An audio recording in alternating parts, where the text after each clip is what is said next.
Welcome to today's deep dive.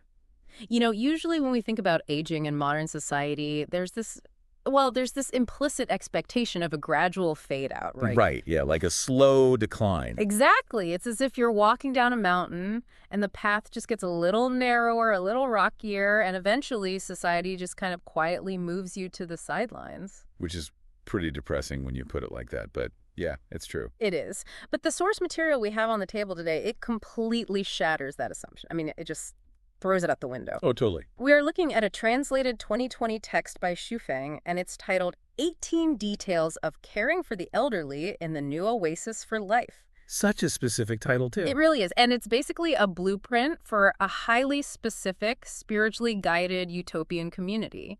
The members are actually referred to as Chanyuan Celestials. And I promise you, if you're listening to this right now, by the end of this conversation, this text is going to fundamentally flip your understanding of age, the timeline of a human life, and even, honestly, the afterlife. So, okay, let's unpack this. Let's dive in.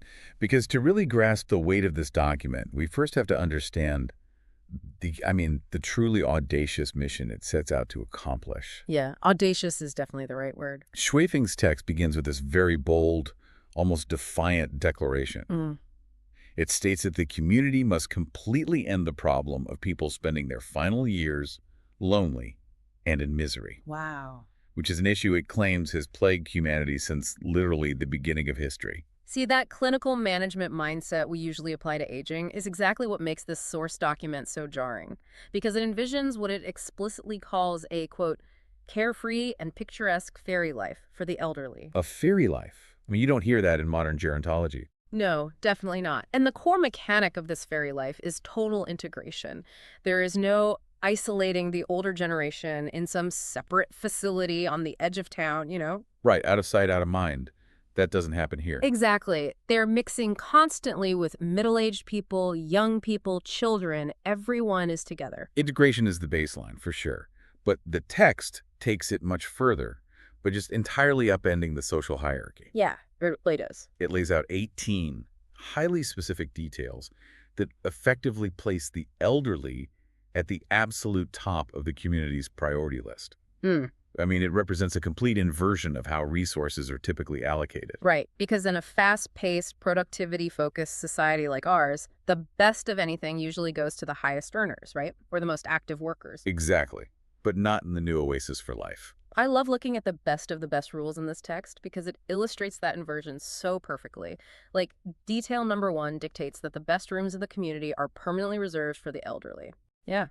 And detail number 2 states the best food is reserved for them and they always get to eat first. Which is just a massive sign of respect. And then there's detail 13, which mentions that at entertainment parties, the younger members must bring them chairs and place them in the most comfortable seats in the absolute best viewing spots. Right in the front row. Right. It really reads like the ultimate VIP treatment. It's like, when you go to a luxury resort or you get backstage passes at a concert. Oh, for sure. You get the premium suite, the premium catering, the cordoned-off seating area, except this text applies that VIP framework to the daily mundane reality of aging. What's fascinating here is how this utopian, almost lavish vision is paired with hyper-practical, deeply grounded safety measures. Yeah, it's not all just abstract spiritual concepts. Not at all. It's not just about offering them a premium seat at a party. It's about managing the microscopic details of their daily physical navigation. The text requires a profound awareness of the physical environment. Well, yeah, because a VIP experience falls apart pretty quickly if the environment itself is hazardous, right? I mean, you can't enjoy the best food if you trip and break a hip on the way to the dining hall. That is the exact vulnerability the text addresses. Detail 17 literally mandates that the roads the elderly frequently use must be actively smoothed out, specifically to avoid tripping. Wow. Yeah. In modern elder care, a single fall on an uneven surface is often the catalyst for a massive cascade of health failures. Oh, absolutely. It's terrifying. So they just eliminate the risk.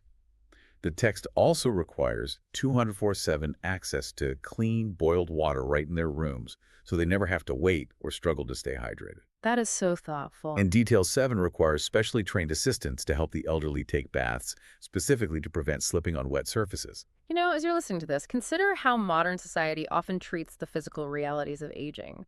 we tend to hide it away, don't we? We do. We really do. The struggles with mobility or bathing, they're dealt with behind closed doors, often carrying this heavy sense of embarrassment or a perceived burden. There's a lot of shame attached to it. Exactly. Yeah. But this framework openly acknowledges their physical vulnerabilities, like the risk of slipping in a bath or tripping on a dirt rut, and it systematically builds the environment around protecting them from those specific risks without an ounce of shame.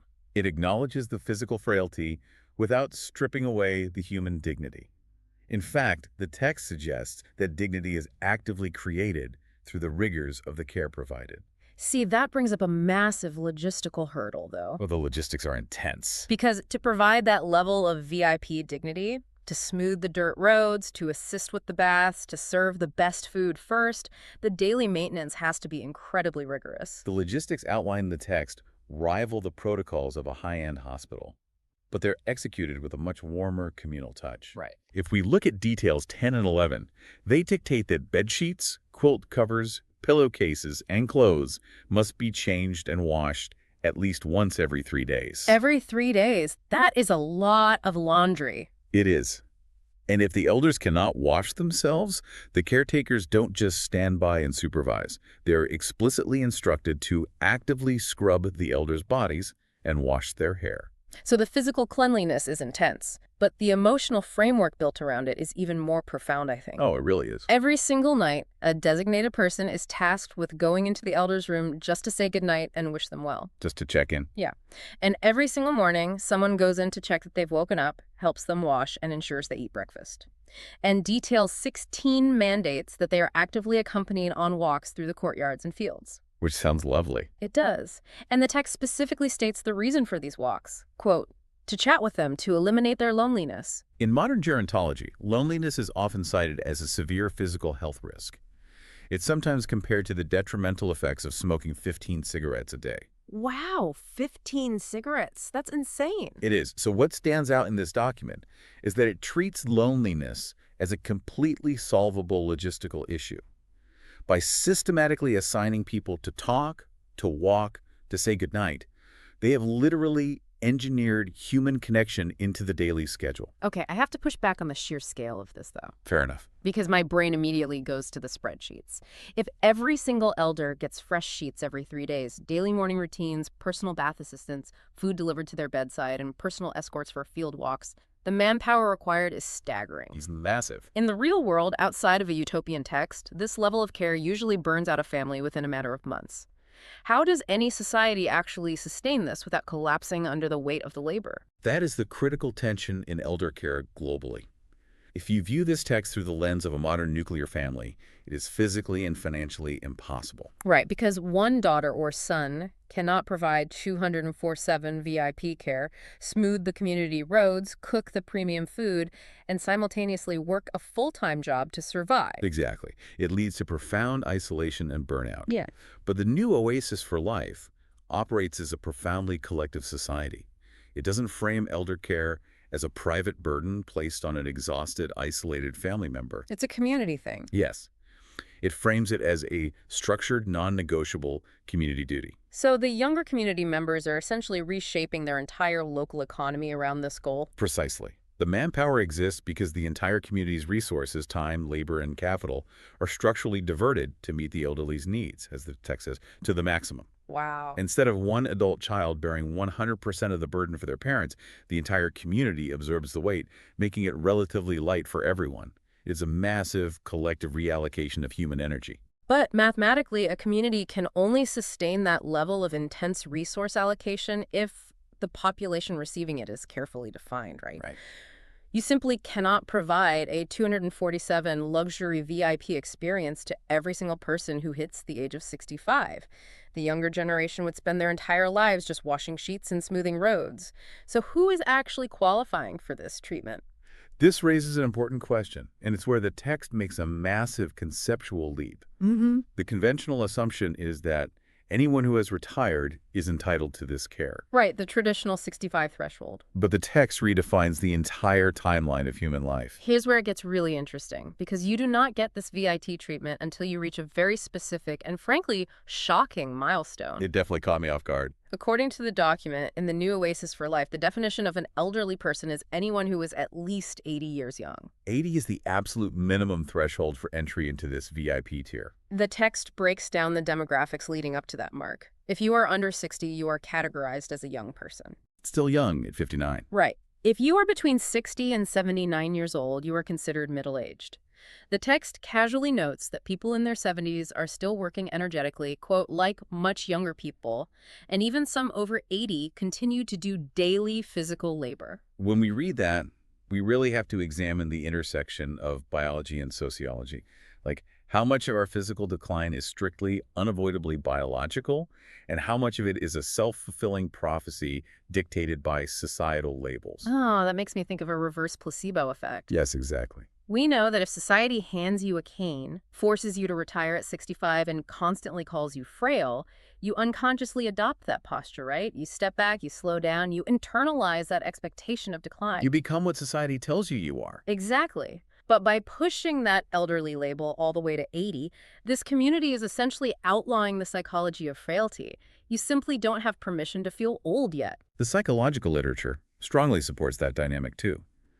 When an entire community collectively agrees that at 75 you are merely middle-aged, that you are entirely expected to be working vigorously alongside the 30-year-olds, it removes the psychological burden of being old. That's huge. Without the societal expectation of decline weighing them down, the members of this community appear to maintain the vitality of a young person much longer. It completely changes the horizon of a human life. You aren't winding down in your 60s. You are literally in the middle of your active contributing years. You've got decades left. Yeah. You have a whole other 2 decades before you even sniff the VIP tent. And delaying the onset of the elderly identity is what frees up the community's resources. Basically. They can lavish that extreme care because they are only providing it to those who truly need it or who have earned it by reaching that 8-decade mark. It creates a perfectly balanced system. The robust, middle-aged 75-year-olds are actively contributing the labor needed to care for the 85-year-olds. A closed loop of care. But wait, if middle age doesn't even end until 80, where is the actual finish line? Because the text doesn't just redefine youth and middle age. It puts a highly specific, absolute cap on the entire project. Yes, the text moves sharply from sociology into some truly fascinating metaphysical territory here. Very metaphysical. It states that the ultimate stated goal of this community is for every single member to live to exactly 120 years of age. 120, not as long as possible, not until nature takes its course.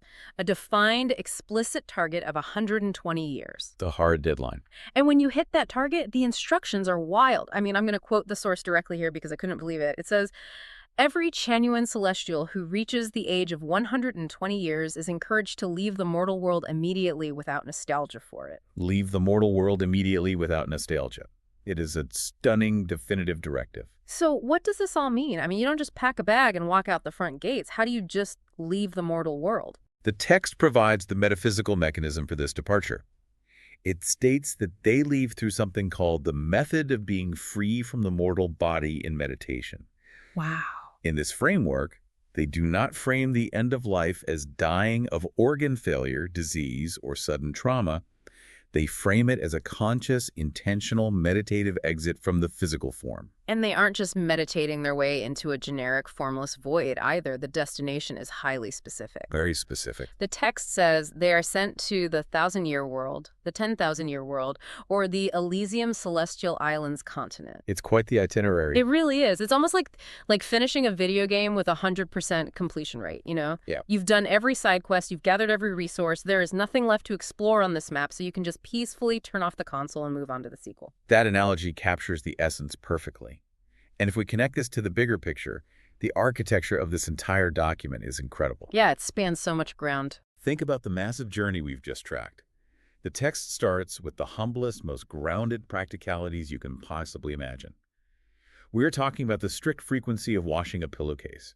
We're talking about taking a shovel and smoothing out the ruts in a dirt road so someone doesn't trip. Right down to ensuring the boiled water is always hot. Exactly. But it scales all the way up from those mundane details to meditating one's way into a celestial island continent at the exact age of 120. And those two extremes are deeply structurally connected. They feed into each other. Yes. The extreme, VIP care provided in the mortal world, the constant companionship, the dignity, the elimination of all misery and loneliness. It serves a vital overarching purpose. It is ultimately a preparation. A preparation for the exit. Because the instruction is to leave without nostalgia, right? Precisely. If you've spent the last 40 years of your life from age 80 to 120, treated with absolute reverence, surrounded by friends, perfectly cared for, without a single day of loneliness, neglect, or fear, well, you have absolutely nothing left to long for. That is the profound realization of the text. There is no unresolved trauma. There is no bitterness about being abandoned or forgotten by society. You are just fully spiritually satiated. Exactly. You have consumed all the joy, peace, and connection the mortal world has to offer, making a peaceful, nostalgia-free cosmic transition possible. You can only leave without looking back if your time here was perfectly complete. That reframes the entire 18-point checklist we started with. It isn't just about making the elderly comfortable, it's about making them spiritually ready to move on. The physical environment prepares the spiritual self. The smooth dirt roads and the freshly washed bed sheets are literally the runway to the Elysium Celestial Islands. It is a complete, seamless integration of the physical environment and the metaphysical journey. It creates a reality where the end of life is not a tragedy to be delayed, but a graduation to be achieved. That is a staggering amount to process in the absolute best way possible. I mean, my mind is kind of blown. It's a lot to take in. It really is. So for you listening, let's quickly recap the incredible arc of this deep dive. We started with a blueprint to end the historical misery of old age through 18 hyper-specific rules of VIP treatment. The best food, the best rooms, nightly check-ins, and rigorous cleanliness metrics. And all of that is sustained by a collective community rather than isolated, burnt-out families. Which then revealed a radical reclassification of time itself, where youth extends all the way to 60 and middle age carries you to 80. Right, which fundamentally shifts our understanding of vitality and societal expectations, completely eliminating the psychology of frailty. And finally, it culminated in that ultimate 120-year exit strategy, where 40 years of perfect communal care prepares the individual for a peaceful, conscious, meditative departure to a cosmic realm. Now, while you listening might not be actively aiming your trajectory toward the 10,000-year world or the Elysium Celestial Islands continent, though, hey, no judgment if you are, there is something incredibly valuable you can steal from this text right now, today. Oh, absolutely. The reframing of age is something anyone can apply to their own life. For sure. The idea that you are not winding down in your 60s or 70s, but are still fundamentally in the active, contributing middle chapter of your life, that is a profoundly empowering psychological tool. It changes everything. Take that redefined timeline and run with it, you know? Refuse the label of decline. But before we wrap up today, we want to leave you with a lingering thought, something to just kind of mull over on your commute or while you're doing the dishes. It's a question of how guaranteed safety changes our behavior in the present moment. Yeah, think back to our opening metaphor of aging. We talked about how, right now, aging often feels like walking down a narrowing, rocky path toward a cliff. Because of that fear, we often spend our youth and middle age hoarding resources, stressed out, and profoundly anxious about falling through the cracks when we get old. Right. But imagine, just for a second, that the text we explored today was your guaranteed reality. If you knew with absolute certainty that from age 80 to 120, society would catch you, that a community would treat you like absolute royalty, giving you the best food, the best rooms, and endless companionship. How would that guaranteed safety net change the way you live your life today? Exactly. What risks would you take in your youth or middle age right now if you knew the end of the road wasn't a cliff, but a red carpet? It fundamentally changes the math of how freely and courageously we live. It really, really does. Thank you so much for taking this journey with us today, exploring the new oasis for life. Keep asking questions, keep challenging your assumptions, and we will catch you on the next deep dive.